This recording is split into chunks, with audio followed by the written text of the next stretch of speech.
The Europa League predictions are back.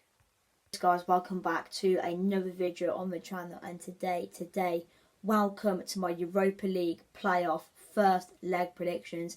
It's been a very long time, but finally the Europa League predictions are back and the playoffs begin tonight. The road to Dublin is here. So yeah, without further ado, let's get into the video.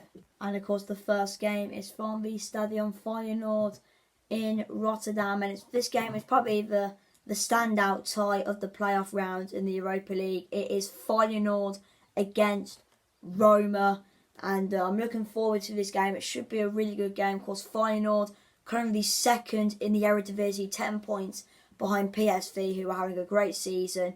Roma, they are currently 6th in Serie A, and of course Roma, they have got their legend of the club. They needed De Rossi in charge until the end of the season. Of course, Jose Mourinho, he got sacked after Roma's defeat against AC Milan. And to be fair to De Rossi, he only lost his first game in charge on Saturday as Roma lost 4-2 to Inter. But to be fair, Inter, they are just completely unstoppable at the moment. But yeah, I mean, De Rossi is doing decent so far. Only one defeat, which isn't too bad, but I think tonight will be quite tough for Roma because Feyenoord away from home for Roma is going to be difficult. The final fans, they're right by the pitch. They're going to make as much noise as possible, but it will be a tough night for Roma in Rotterdam.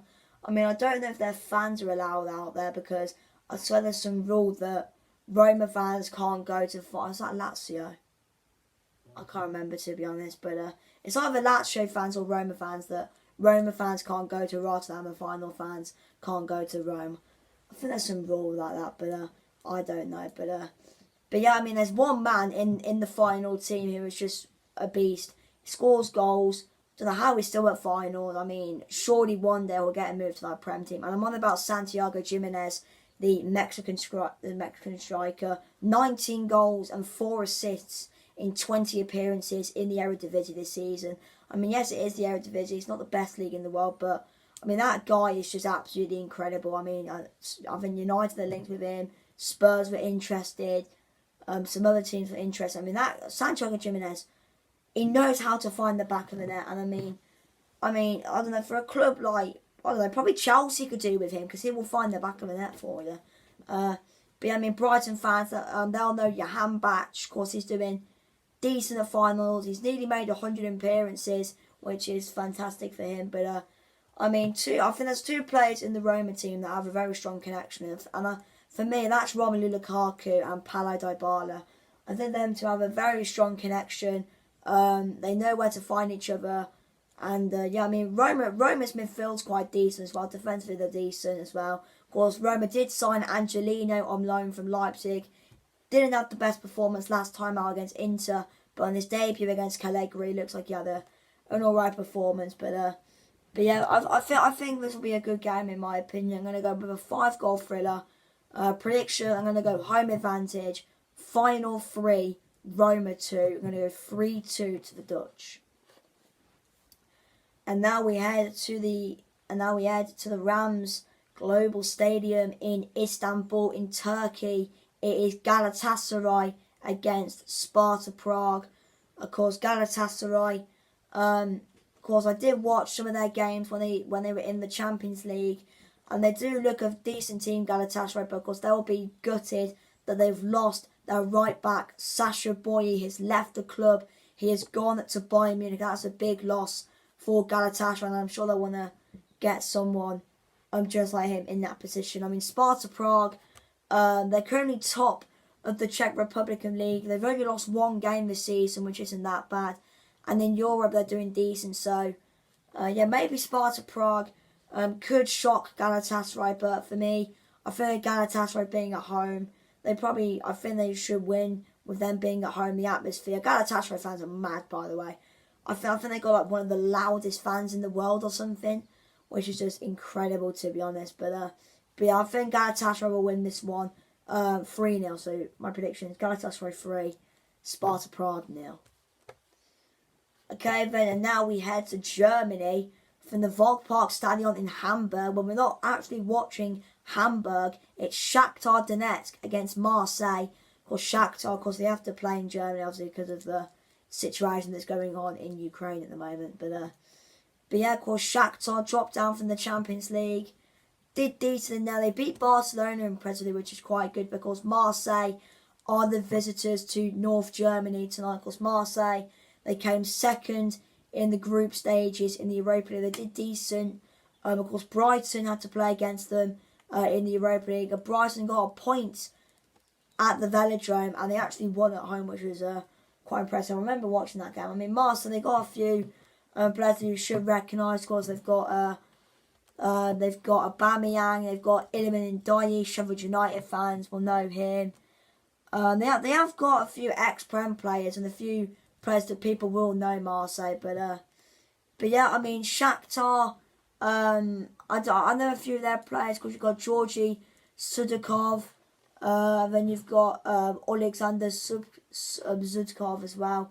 Shakhtar, I mean, I did watch them when they played Tottenham in the pre-season friendly. I mean, Shakhtar are terrible, to be honest. But yeah, I mean, at home, maybe, well, it's not really a home game because it's not even in Ukraine. It's in Germany. I don't know, would you class this as a home game for Shakhtar, considering it's actually not at the home stadium? But yeah, I mean, Shakhtar, they could shock a few people. You never know, because they beat Barcelona, which no one was really expecting. But, I mean, Marseille, I mean, the size of the players they have, I think they win this one. It's going to be a tight game, though. But I'm going to go 3-1 to Marseille. Okay, then, and the next game is from the Wankdorf Arena. That's just what a weird name to call the stadium. But yeah, it's Young Boys against Sporting Lisbon in the capital of Switzerland. Of course, Young Boys, I think they are their top of the Swiss Super League. Only 3 defeats all season. They're doing decent in all competitions this season. Young Boys, of course, Sporting. They are currently second in Liga NOS, level on points with Benfica at the top, having a very good season. Sporting. Yeah, I mean, Young Boys at home in Europe. Young Boys at home this season. I don't think Young Boys have lost a single game at home this season. I think that only defeats at home have been in the Champions League. I think, which isn't too bad to be fair. But I mean, Sporting, they're a very good side, doing really well in the Portuguese league this season. They'll be coming into this game thinking that they'll have a chance of winning, of course. Coventry fans, of course, Victor Gyökeres doing quite well out in Portugal. 16 goals in 19 appearances in Liga NOS this season. I mean, Sporting, they're a good team to be fair, but I mean, Young Boys, considering they haven't lost at home since when they were in the Champions League, I think it could be difficult, but I think Sporting win this one. So I'm going to go 2-1 to Sporting Lisbon. And of course, we now move on to the 8 o'clock games. And the first game from San Siro is AC Milan versus Rennes. Now, who on earth was expecting AC Milan to drop down into the Europa League? But yeah, they are, of course, Milan. It's their first time in the Europa League since 2021. They got knocked out in the round of 16 in 2021. So I'm sure Milan will want to get further than they did in, I think it was the 2020-2021 season. But yeah, Stade Rennes are the visitors to San Siro tonight. Rennes, they haven't actually lost a game since the 14th of December. Their last defeat, Rennes, was in this competition, the final group stage game, as they lost at home 3-2 to Villarreal. AC Milan, they did decent in the Champions League because they got a big win over PSG, which is good. They beat Newcastle in the Champions League at St James's Park. I think they drew at Dortmund. I mean, they did alright. They did okay in the Champions League. I mean, they'll probably be a bit disappointed that they didn't go through, but they're still in Europe at the end of the day. And I mean, this is probably a competition that Milan have a chance of winning, because I mean, after this playoff round's done, that's where you got Liverpool still in this competition, Leverkusen as well. But yeah, I mean, Rennes, they have of course, like I said, haven't lost a game since the 14th of December, so they'll be feeling quite confident coming into this game. Rennes will feel that they have a chance, but I mean, I did watch Milan on the weekend as they won 1-0 against Napoli. I mean, Milan, I don't think they were that great in my opinion. I thought Napoli were the better team, to be honest. You never know, Rennes could leave San Siro tonight and go into that second leg in France next week. with the advantage. But yeah, I'm going to go 2-1 to AC Milan. I think the Rossoneri will sneak a win. And the next game is in Portugal. It is Benfica versus Toulouse. Now, of course, Toulouse. Of course, I think we all remember how when they beat Liverpool in the Europa, which is quite big for them. I mean, Benfica, of course, they dropped down from the Champions League. They were very disappointing in the Champions League, Benfica. But I mean, to be fair, ever since that defeat in their last group stage game against Sociedad, they've been doing very, very well. Benfica, they are top of the Portuguese league actually, and they've only lost one game in Liga NOS this season. So tonight could be quite tough for Toulouse, because Toulouse, and they're actually down in 14th, and they're the relegation zone in Liga, and so don't know what's going on with them this season. Of course, Toulouse, they qualified to get into the Europa League as they won the French Cup last season. I can't remember who they beat in the final, but that's how they got into this competition. But I mean, Benfica, I mean, they'll want to go as far as possible, because they were just really disappointing in the Champions League. They just weren't good enough at all.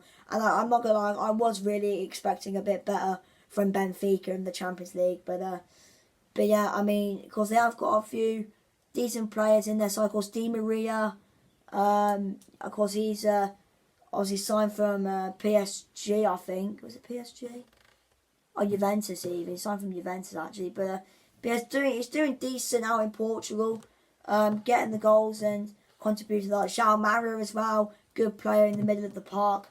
I mean, I don't know a lot about Toulouse, because the only thing I remember about them is obviously when they beat Liverpool at home, I think. And I think I watched them when they went to Anfield as well. Toulouse are a decent side, but I think Benfica, with the way they're playing at the moment, and especially with the game being in Lisbon, I'm going to go with a win for Benfica. Benfica 3, Toulouse 0.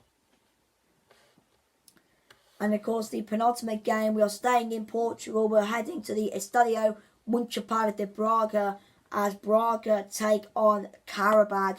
Now, of course, Karabag, top of the Azerbaijan Premier League. 3 defeats this season, which isn't too bad. And Karabag, they're now out to find the back, and that they've scored 56 goals in the Azerbaijan Premier League this season. Of course, in Europe, Karabag, obviously, they finished second in Group H. I mean, they scored 7 goals, but defensively they were a bit leaky as well, conceding 9 goals. Yeah, but I mean, Braga, they did all right in the Champions League. Of course, to finish third, I mean, Europa League is probably Braga. I think Europa League is probably Braga's standard, if I have to be honest. But I mean, I don't know a lot about Karabag, to be honest.